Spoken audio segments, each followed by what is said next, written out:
Hey everybody, in this video I spent 10 hours gathering in the mists and tracking the rewards to see how good it is. Now I'm going to go over all of my setup and results, but if you just want to skip to the money, there are timestamps or chapters down below. Okay, starting off by looking at my setup, starting with the gear that I'm running the miner cap and the miner work boots, mainly just because these are the best defensive sort of escape options in the game. Obviously miner work boots have been for a long time, and miner cap has that really strong ability to negate CC. And then for my chest piece, I was just going to use stealth, so I used the chest piece that I thought would give the best gathering yield, which is skin, because it's the highest or most expensive right now. For my weapon, I'm using a carving sword. Swords are very, very good for gatherers because you can use Iron Will, the W on swords, to make you immune to purges right before you cast your miner work boots, basically securing those miner work boots, making them unable to be purged. For my cape, instead of a defensive cape like you'd normally see on a gatherer, I went with a demon cape because I wanted to be able to kill the skinning mobs and the aspects a little bit easier, and I wasn't super worried about my safety, as the mists are in general just a pretty safe place to be. Potions were obviously invisibility potions to help escape, and then for my mount, I went with the Spectral Diabor. By no means is this the best mount for tankiness or for escaping, but I just picked it because it has a really high carry weight and it's not too expensive. If you don't need the carry weight, I would highly suggest a Frost Ram if you're going to do something similar. For my food, obviously I was using pork pies for that gather yield, but you'll notice I have normal pork pies in my setup, and then I also have 0.1 pork pies in my inventory. Basically what I would do is I would normally just use the normal pork pies, but then anytime I got into a tier 8 mist, I'd switch and eat a 7.1 pork pie for that little bit better yield on those tier 8 resources. Now in my inventory, you can see I have tier 8 of all tools. This is really important in the mist specifically, as they have all 5 resources in every zone type, so having tier 8 on everything is very helpful. And I have gathering journals for everything but stone gathering. Only tier 6 gathering journals, just because managing the tier 7 and tier 8 ones is a little bit awkward and annoying, so I just went with tier 6s for these. I also didn't bring any stone tier 6 gathering journals because I wasn't planning to gather any stone that was tier 6. I could have brought some and just filled them up with tier 7 and tier 8 stone, which I was gathering, but I just decided not to. I also brought a PvE weapon swap and offhand swap and a druidic staff and a torch in case I found one of those new artifact mobs. Now, while I am tier 8 mastery in all gathering, so I can gather everything, my spec is not particularly high. These are all of my current specs for tier 6, 7, and 8 gathering, so you can see they're all pretty low. Now quickly, before we move on to some stats, just my method for gathering here. So basically I would go out from Caerleon and find the first wisp into a mist that I could find. It was usually a common one. And then from there, in that usually tier 6 mist, I would just run around gathering basically all of the tier 6 resources I could, maybe some 5.1 if I found them, except for stone, that is. I completely ignored stone in the tier 6 zones. It's just not really worth it.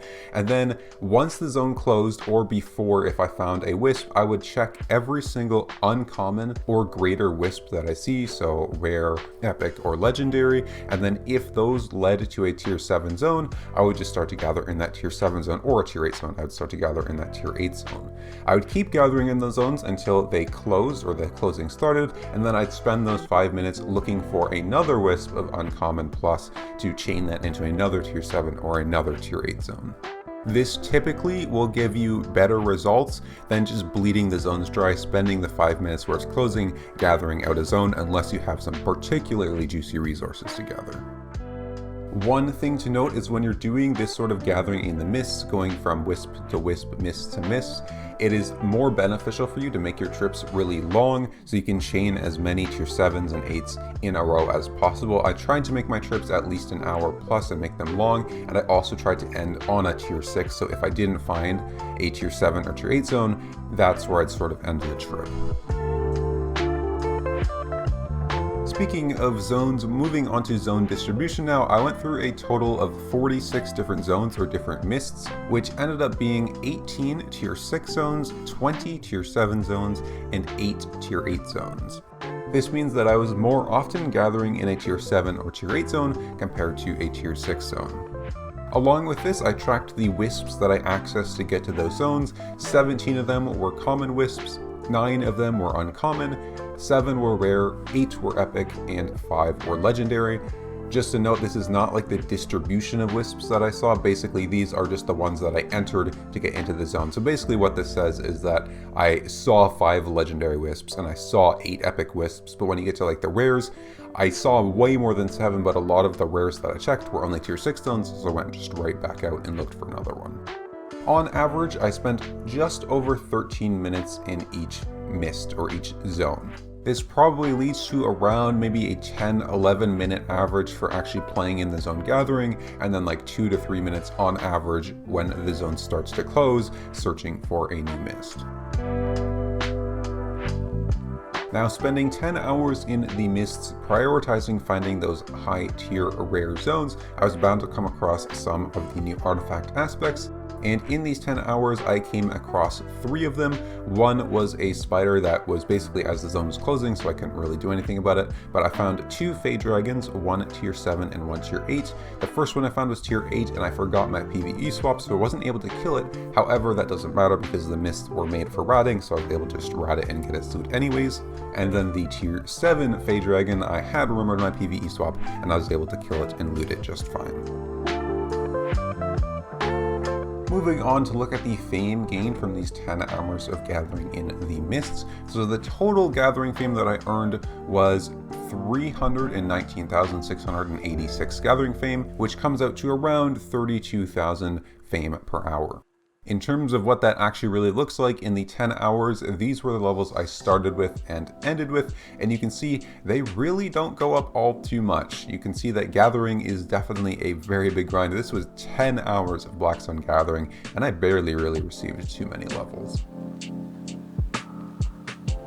Moving on to look at the might gains, I sort of forgot to track might, but I was able to track it afterwards. However, I'm not quite sure if I started a little bit before the season started, so I might be missing a little bit of might here, but either way, it doesn't really matter too much as the might gains are pretty slim. It was around 8,000 might total gained for the 10 hours of gathering, which will come out to around 2,000 favor.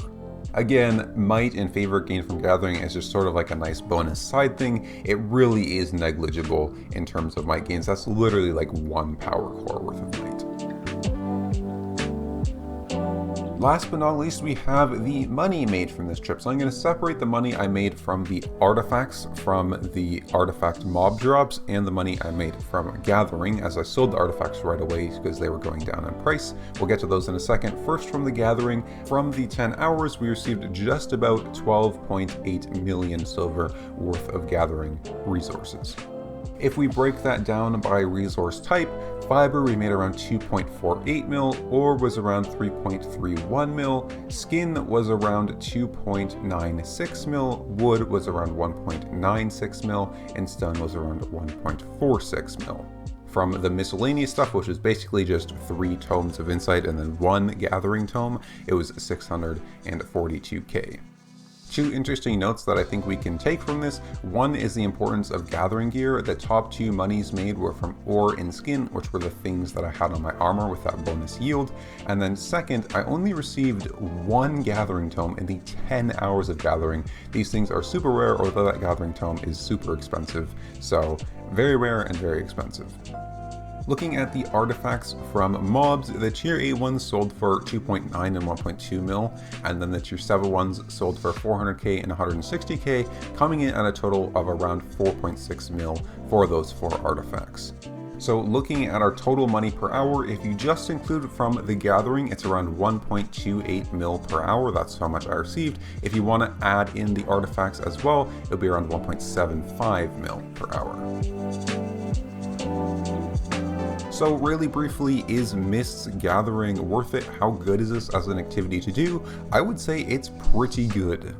In terms of the gathering gains, like the fame and how much money you're going to make for gathering, it is comparable to just Outland's Black Zone gathering. It is definitely less money and fame per hour, but it comes with the massive benefit that it is so much safer. There wasn't a single point in this video where I thought I'd even be in a threat of dying. Coming from a solo ganker's perspective, it is basically impossible to kill a gatherer as a solo player if they play correct. So you need a very specific, like, one-shot build almost to have any chance of killing like a tier 8 gatherer who doesn't make mistakes when they try to escape. So you have to pay attention while you're in the mist gathering, but if you are paying attention, there's very, very little chance of you dying, and getting around 1.3 mil an hour in terms of money is pretty damn good for that. On top of this though, if we add in the special artifact mobs that you'll be able to kill if you bring a PvE swap, it probably brings it around to the level of Outlands Blackstone Gathering, probably to the same amount of money per hour that you'd be making there. If you take this combined with the fact that you could actually make this even better if you add on Avalonian tools, because it's so safe, you can comfortably risk those Avalonian tier 8 tools, which get 20% increased yield, which included with the new artifact mobs would probably bring you over the money per hour that you'd be getting in the Black Zone. Now, 20% yield does not equal 20% more money from gathering. It's a little bit weird how the yield works. So if I were to estimate what you would be looking at in terms of money per hour if you were to use Avalonian tools, let's say around 10% more money as a conservative estimate, you'd be making around 1.41 mil per hour with just the gathering stuff, and if you add on the artifact mobs, around 1.92 mil an hour. So taking that all together, too long didn't watch.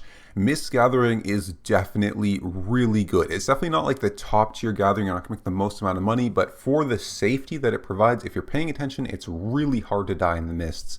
And that sort of money, around like the 1.5 mil an hour from gathering, that's really good for how safe it is. It is definitely a super, super good environment for gatherers.